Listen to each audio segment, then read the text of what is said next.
Hello student, welcome back to the channel.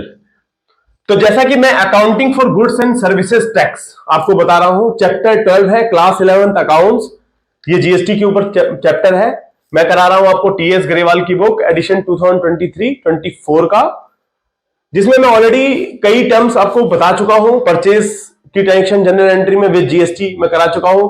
तो मैं एक इंपॉर्टेंट टर्म्स, क्योंकि ये भी बहुत इंपॉर्टेंट है कि जब हम परचेज करते हैं तो कई बार डिफेक्टिव प्रोडक्ट होने की वजह से हम परचेज को रिटर्न कर देते हैं, स्टॉक मतलब वापस कर देते हैं जिससे हमने खरीदा है वेंडर को।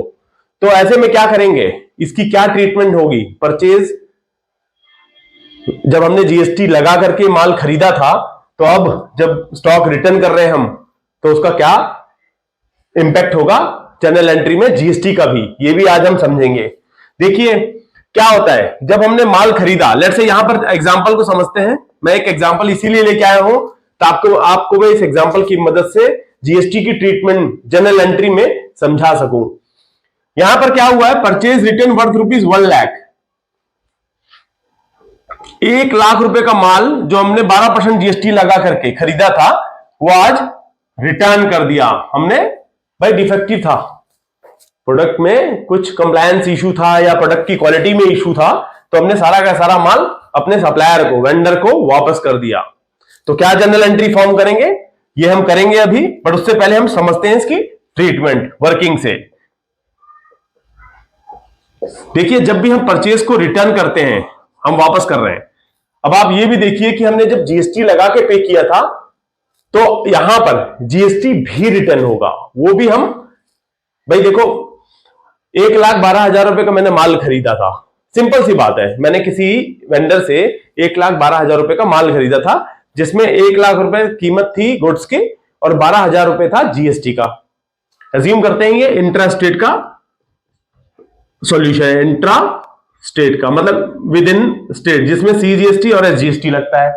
ठीक है, मैंने 6-6 हजार रुपए सीजीएसटी, 6,000 रुपए एसजीएसटी की पेमेंट करी और वेंडर को पूरा पे कर दिया और मैं स्टॉक को ले आया। अब क्या हुआ, मुझे सारा का सारा स्टॉक डिफेक्टिव लगा, मैंने स्टॉक को रिटर्न कर दिया वेंडर को। तो मैं 6-6 हजार जो मैंने पे किया है वो भी मैं रिटर्न लूंगा। भाई देखो क्या होगा कि जब जीएसटी के साथ हम पेमेंट करते हैं, तो हम रिटर्न जब कर रहे हैं स्टॉक को, तो मैं उनसे जो वापस पैसा मांगूंगा वो जीएसटी का भी लूंगा ना। भाई देखो सेल्स या परचेज जब भी होता है जीएसटी का अमाउंट जोड़ के होता है, ऐड करके, तो रिटर्न में भी वो जीएसटी का कंपोनेंट ऐड होगा। तो यहां पर क्या होगा, सीजीएसटी 6,000 से माइनस होगा, एसजीएसटी भी 6,000 से माइनस होगी। तो मैं 1,12,000 अपने वेंडर को डेबिट कर दूंगा, जिससे मुझे पैसा लेना है, जिससे मैंने माल खरीदा था। तो आइए इसको कर लेते हैं परचेज रिटर्न की एंट्री। क्या होगा परचेज रिटर्न के टाइम पे, जब हमने परचेज किया था, जब हमने परचेज को रिटर्न किया था, परचेज किया था, तो हमने परचेज अकाउंट डेबिट किया था। अब हम परचेज को रिटर्न कर रहे हैं, तो ये बिल्कुल जाहिर सी बात है, टू क्रेडिट कर देंगे, टू परचेज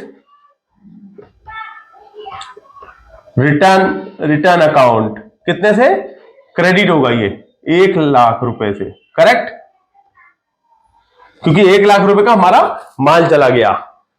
अब सीजीएसटी एसजीएसटी हमने उस टाइम डेबिट किया था, अब हम उसको क्रेडिट करेंगे टू इनपुट।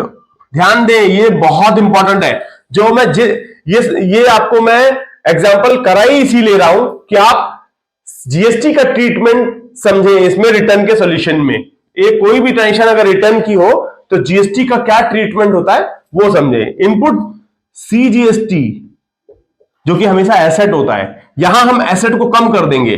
भाई हमने माल वापस कर दिया ना, ये ध्यान रखें, CGST account credit to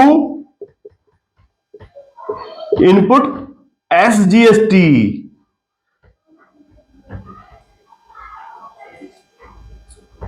input SGST account credit 6,000 6,000। ध्यान दें ये तीनों, क्योंकि हमने ऑलरेडी इन तीनों को डेबिट करा हुआ है। जब माल खरीदा था तो हमारा इनपुट सीजीएसटी एसजीएसटी एसेट बन के खड़ा हो गया था डेबिट, और परचेज क्योंकि स्टॉक आया था वो हमने 1 लाख रुपए से डेबिट कर दिया। अब उसका उल्टा हो रहा है ना, माल तो हमने सारा वापस कर दिया। तो purchase return account credit, CGST credit, input SGST credit. हम अपनी एसेट को कम कर देंगे क्योंकि अब जब हमने माल वापस कर दिया तो इसका इनपुट तो उठा नहीं सकते। इनपुट हमारा एसेट है जो फ्यूचर में बेनिफिट देगा। हम जो आउटपुट से इसको एडजस्ट करते, सेट ऑफ करते, इसको क्लेम लेते, अब नहीं ले सकते ना। पर जब माल ही नहीं बचा तो इनपुट सीजीएसटी एसजीएसटी को एसेट नहीं रख सकते आप उसका बेनिफिट फ्यूचर में नहीं ले सकते, आप उसको माइनस कर देंगे। तो क्या होगा, डेबिट। ये आप समझे, ये तो क्रेडिट मैंने आपको बताया है। डेबिट होगा क्रेडिटर, सप्लायर्स अकाउंट, मुझे नाम नहीं पता किससे खरीदा है, सप्लायर्स क्रेडिटर्स अकाउंट। भाई देखो, जिससे हमने माल खरीदा था उसका नाम लिख देंगे, उसके अकाउंट को 1,12,000 से डेबिट कर देंगे क्योंकि उससे अब हमें पैसे लेने हैं, हमने माल वापस कर दिया। तो यहां पर मैं आपको एक बार समराइज कर देता हूं। कभी भी परचेज रिटर्न होगा तो इनपुट आपका क्रेडिट हो जाएगा, आपकी एसेट माइनस हो जाएगी, ये ध्यान रखेंगे। और क्रेडिटर्स अकाउंट जो ऑलरेडी जनरल एंट्री के टाइम भी आपने समझा है कि क्रेडिटर्स के अकाउंट को हम कम कर देते हैं, जब डेबिट कर देते हैं हमारा क्रेडिटर्स क्या होता है उस टाइम पे घट रहा होता है, और क्रेडिटर्स जब भी घटता है उसको कर देते हैं डेबिट। मैं उम्मीद ये करता हूं कि आपको ये जीएसटी का टर्म्स, परचेज रिटर्न के विद जीएसटी, ये एग्जांपल आपको अच्छे से समझ में आया होगा।